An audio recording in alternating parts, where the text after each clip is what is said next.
Everything you need to install a front carrier on your Veloretti Electric 2 is in the toolkit from your bike and front carrier. Start by carefully placing the front carrier over the fender and securing it with the top bolt, which can be tightened with Allen key 5. But don't fully tighten it just yet. Secure the two front carrier arms to the left and right side of the fork using Allen key 4.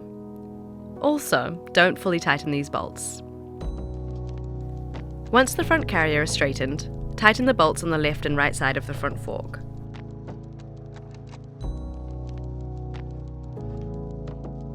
Then you can fully tighten the bolt above the fender.